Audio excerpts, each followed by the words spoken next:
बिस्मिल्लाहिर्रहमानिर्रहीम। मुझे देखने और सुनने वालों को मेरा सलाम। खुफिया बिल 2026 के पी के बिल को मंजूर कर लिया गया है और हैरान कुन बात यह है, मैं तो नहीं कर सकता था कि पाकिस्तान मुस्लिम लीग नून इस बिल की हमायत करेगी। के पी के में पाकिस्तान मुस्लिम लीग नून की जो क़यादत है उसने इस बिल की हमायत की और उन खवातीन का बयान सामने आया जो मखसूस निश्चित पर PMLN की तरफ से MP हैं। उन्होंने इस बिल की हमायत की और बिल को पास होने का मौक़िफ़ इख्तियार किया कि बिल पास हो चुका है। अच्छा, दूसरी तरफ फेडरल गवर्नमेंट के जो वज़ीर-ए-आज़म के कोऑर्डिनेटर हैं जनाब इख्तियार वली साहब, उन्होंने इस बिल की मुखालफत की। उन्होंने कहा जी ये जो KP के हुकूमत है वो फ्रीडम हो चुकी है, आज़ाद हो चुकी है, वो अय्याशियाकारी है, वो चोर है, डकैत है, वो अवाम को बेवकूफ़ बना रही है, वो अपने लोगों को बेवकूफ़ बना रही है, वो कोई काम नहीं कर रही। अच्छा, अब पंजाब असम्बली में कवानीन मौजूद हैं, सिंध असम्बली में मौजूद है कि जी जो पार्लियामेंटेरियन है, जो नॉन पार्लियामेंटेरियन है, उनको जो है वो बिलो पासपोर्ट दिया जाता है, लेकिन उनकी फैमिलीज को नहीं दिया जाता। अच्छा जी, वज़ीर इत्तला इस वक्त मौजूदा वज़ीर इत्तला जनाब उस्मा बुखारी साहबा हैं, उनका इंटरव्यू लिया गया। उन्होंने कहा जी हमें भी बिलो पासपोर्ट दिया जाता है, लेकिन हम खैबर पख्तूनख्वा की तरह अय्याशियाँ नहीं करते, हमारी फैमिलीज को नहीं दिया जाता, तब तक दिया जाता है जब तक हम असम्बली में मौजूद हैं। ये उनका दावा है और ये दावा एक हद तक दुरुस्त भी है। अच्छा, बात करने का मकसद ये है कि मैं सुहेल अफरीदी साहब से पूछना चाहता हूँ कि इस बिल को लाने की वजह क्या है, इस बिल को क्यों लाया गया है।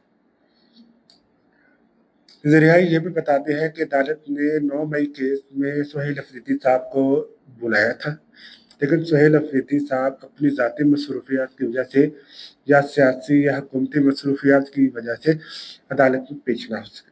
अदालत ने फिर इनके वारंट जारी कर दिए कि इनको गिरफ्तार करके लाया जाए। 3 दफ़ा वारंट जारी हुए, लेकिन सुहेल अफरीदी साहब अडयाला जेल चले जाते हैं, अडयाला जेल के बाहर ही चले जाते हैं, पंजाब असम्बली चले जाते हैं, रात को पार्क का इफ्तिताह करने चले जाते हैं, लेकिन वो अदालत में नहीं जाते।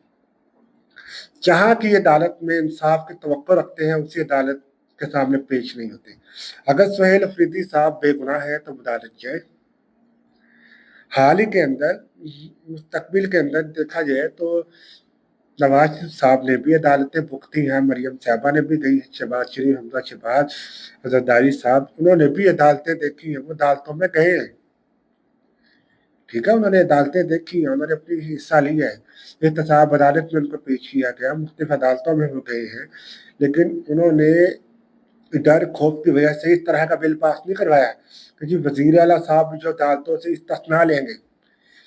ज़रिया ये बताते हैं इस वारंट गिरफ्तारी की वजह से जो है वो आज भी उनके खिलाफ वारंट गिरफ्तारी जारी है कि उनको गिरफ्तार करके अदालत में पेश किया जाए, नहीं तो उनके ऊपर तौहीन अदालत लगा दी जाएगी। और इसी डर की वजह से ही जो उन पे जब उन्होंने ये बिल पास करवाया कि इस्तिस्ना है। अब इस कानून को देखा ये जाएगा कि इस कानून को, इस बिल को जब PMLN जो है वो पोजीशन जमाते हैं कि बिल को चैलेंज करती है लाहौर हाई कोर्ट में, KP के हाई कोर्ट के अंदर, कि इस बिल को जब मुस्तरद करा दिया जाए, क्योंकि वज़ीर आला खैबर पख्तूनख्वा के ऊपर जो है वो वारंट जारी है, वो गिरफ्तार किया जाना है, तो इस वजह से उन्होंने इस डर खौफ से इस बिल जो है वो पेश किया है। जी नाज़रीन, आपसे लेता हूँ इजाज़त, इंशाल्लाह मुलाकात होगी अगले ब्लॉग में। खुदा हाफिज़।